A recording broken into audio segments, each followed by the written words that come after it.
सुगस Indian IT sector में American IT sector को देखते हुए तेजी देखने को मिली। अब एक फियर था यहाँ पर आईटी सेक्टर में, जिसकी वजह से पिछले 6-5 महीनों से आईटी सेक्टर में गिरावट थी। फियर ये था कि आईटी सेक्टर में एआई टेक्नोलॉजी बढ़ने की वजह से बहुत सारी जॉब जा सकती हैं, बहुत सारी डेवलपमेंट्स जो कि कोर डेवलपमेंट्स है या फिर कोर बिजनेस आईटी सेक्टर में, वो भी डिसरप्ट हो सकते हैं। लेकिन क्या अचानक से वो फियर यहाँ पर गायब हो चुका है?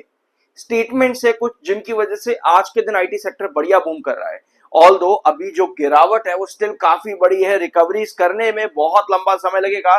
तो स्टेटमेंट्स ये हैं कि एनवीडिया के सीईओ जेनसेन हुआंग यहां पर टीसीएस, सेल्स फोर्स, एसएपी जो कि आईटी सेक्टर की कंपनीज है, सॉफ्टवेयर इंडस्ट्रीज में important companies all over the globe, ये सीईओ सभी एग्री करते हैं कि एआई टेक्नोलॉजी में हमें इंफ्रास्ट्रक्चर बिल्ड और साथ में नेक्स्ट डेवलपमेंट के लिए मदद मिलेगी। यानी वो सभी स्टेटमेंट्स जो कि एक फेयर इंडिकेट कर रहे थे पिछले 4-5 महीनों से, अब उनको यहां पर उसके अगेंस्ट में काउंटर स्टेटमेंट्स यहां पर आ रहे हैं जो कि पॉजिटिव है। अब एनवीडिया के शेयर को देखते हुए हमारे टीसीएस, इन्फोसिस जैसी कंपनीज भी बढ़िया रन करती देखने को मिल रही है। तो Nvidia and TCS are deepening their partnership through launch of the rapid outcome AI platform powered by Nvidia infrastructure. ठीक है, तो कंपनीज के सीईओ ने एक दूसरे से एग्री भी किया एआई टेक्नोलॉजी को लेकर के, और साथ में ये अपनी पार्टनरशिप्स को भी आगे बढ़ा रहे हैं। तो ये कुछ रीजंस हैं जिसकी वजह से आपको टीसीएस में भी आज के दिन बढ़िया मोमेंटम देखने को मिल रहा है। इसके अलावा एक स्टेटमेंट और आता है यहां पर, Nifty IT rallies again today as global software stocks extend AI driven rebound. Alright, AI driven rebound यहां पर देखने को मिल रहा है। जिन रीजन से आपको फॉल था, अब वहीं पर ही ऑप्टिमिज्म दिखाया जा रहा है कि आर्टिफिशियल टेक्नोलॉजी बूम करेगी प्रोडक्ट्स और सर्विसेज की स्ट्रॉन्गर डिमांड को। भैया वही प्रोडक्ट्स और सर्विसेज, कुछ चेंज यहां पर नहीं हुआ है, लेकिन एक ऑप्टिमिज्म फ्रॉम पेसिमिज्म यहां पर बना है, दैट सेट। सब चीजें वही है, फियर्स वही थे, लेकिन उसके अगेंस्ट में अब ऑप्टिमिज्म यहां पर जोड़ दिया गया है, जिसकी वजह से ग्लोबल आईटी स्टॉक्स आपको रिकवर करते देखने को मिल रहे हैं। अब यहां पर सभी स्टेटमेंट्स के ऊपर ध्यान तो रहेगा ही रहेगा, साथ में यहां पर आने वाले क्वार्टर्स में रिवेन्यूज किस तरह से जनरेट होंगे वहां पर भी फोकस रहेगा। क्योंकि जो सबसे बड़ा पेसिमिज्म था या पर कंसर्न था या फियर था, वो यही कि इन कंपनीज के रिवेन्यूज पर आपको डिसरप्शन देखने को मिल सकता है, इन वजह से आपको गिरावट देखने को मिली थी। अब इसीलिए क्योंकि आप ऑप्टिमिज्म शो कर रहे हैं ये सभी सीईओज, आप देखना ये है कि भैया इस ऑप्टिमिज्म के बाद में इनके आने वाले क्वार्टर्स में क्या रिवेन्यूज और प्रॉफिट्स देखने को मिलते हैं, यानी क्वार्टरली रिजल्ट्स कैसा आएगा। इसके अलावा आज के दिन इंडियन मार्केट के लिए बहुत ज्यादा इंपॉर्टेंट है। बस यही एक चीज हम लोगों ने कल भी डिस्कस किया था कि सिर्फ और सिर्फ यही एक चीज मार्केट को थोड़े दिन के लिए रिकवर और स्टेबल कर सकते हैं। इसके अलावा कोई रीजन मार्केट में नजर नहीं आता किसी बड़े ब्रेकआउट के लिए। वो है इंडिया और यूएस की ट्रेड डील। अब इंडिया यूएस ट्रेड डील के बीच में आईटी सेक्टर भैया यहां पर क्या फोकस रखा जाएगा? क्या हमें ट्रेड और या फिर आप कह सकते हो इस तरह से एम्प्लॉई एक्सचेंज देखने को मिल सकता है? क्या यूएस में एम्प्लॉई एक्सचेंज होगा? आईटी सेक्टर की क्या डिमांड रहेगी? सेक्शन 301 को यहां पर डील करने के लिए, इस पूरी ट्रेड डील में सेक्शन 301 की प्रोटेक्शन मांगी गई है इंडिया की तरफ से फ्रॉम यूएस। क्या है ये सेक्शन 301? कि भैया जब भी क्या होता है ना, यूएस किसी के साथ डील साइन करता है और उस डील की वजह से, उस ट्रेड डील की वजह से यूएस के अपने डोमेस्टिक प्रोडक्शन को अगर नुकसान हुआ, तो यूएस के पास पूरा राइट है कि भैया वो उस पर्टिकुलर कंट्री पर जिसकी वजह से यूएस के अपने डोमेस्टिक प्रोडक्शन के नुकसान हो रहे हैं, उसके ऊपर जितना मर्जी टैरिफ पकड़ करके लगा दे। तो इस बार इंडिया ने यूएस के साथ ट्रेड डील करने से पहले ही सेक्शन 301 का प्रोटेक्शन मांगा है, जो कि बहुत ज्यादा जरूरी है। देखो यार, चीज बहुत छोटी सी है लेकिन इसका इंपैक्ट काफी बड़ा है।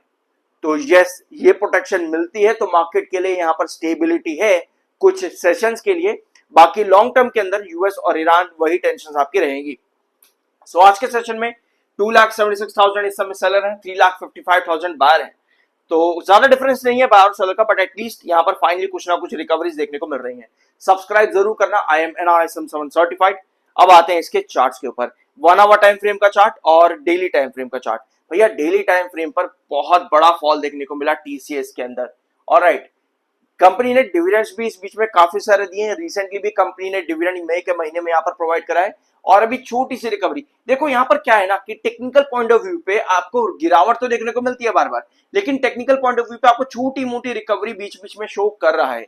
वही रिकवरी आज के सेशन में भी आई है, लेकिन 2439 के आसपास इस समय स्टॉक ट्रेड कर रहा है। 2439 पर अभी ये ट्रेड कर रहा है यहाँ पर। अब यहाँ से क्या मुझको एक बड़ा ब्रेकआउट मिल सकता है? मैं इसको एक बार काम करता हूँ, 1 आवर टाइम फ्रेम पर लेकर के चलता हूँ, जहां पे आज टीसीएस ने 200 ईएमए, जो ब्लैक लाइन आप यहाँ पर देख रहे हो, ये 200 ईएमए की ब्लैक लाइन है, इसको ब्रेकआउट किया है। वेयर आज 1 आवर टाइम फ्रेम पर बार बार इसके ब्रेकआउट के अगले ही आवर के अंदर फॉल देखने को मिल जाता था। तो आज 1 आवर टाइम फ्रेम पर ये ब्रेकआउट काफी अच्छा नजर आ रहा है। मेरे पास यहाँ पर नेक्स्ट पॉसिबिलिटी क्या बनती है?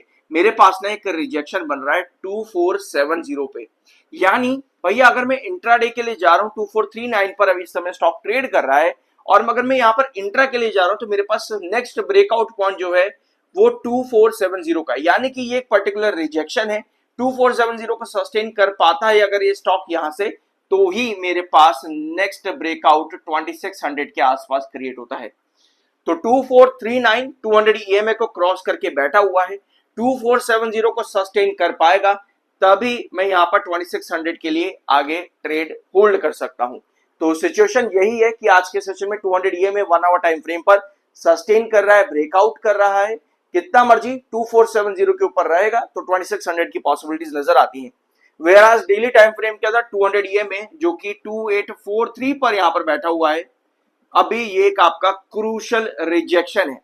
लंबे ब्रेकआउट्स के लिए आपको मार्केट की हेल्थ यहां पर जरूरी रहेगी, और आईटी सेक्टर का एक ऑप्टिमिज्म जो आज के सेशन में बना है, यह आने वाले क्वार्टर्स में रेवेन्यू और प्रॉफिट्स पर भी नजर आना जरूरी है, क्योंकि यह सबसे बड़ा कंसर्न था कि इस आपके फियर की वजह से इन कंपनीज के क्वार्टरली रिजल्ट्स पर नेगेटिविटी और रेवेन्यूज डाउन देखने को मिलेगा। बट अगर ये रेवेन्यूज बढ़ते हैं तभी हम यहाँ पर 2843 के बड़े ब्रेकआउट की तरफ यहां पर जा पाएंगे, तभी हम कह सकते हैं कि जो आपकी लॉन्ग टर्म में गिरावट है वो फाइनली रिकवर हो रही है। अदरवाइज एक ऑप्टिमिज्म दिखा करके छोटी मोटी रिकवरी यहां पर बन रही है, उससे ज्यादा कुछ नजर अभी के लिए नहीं आता है।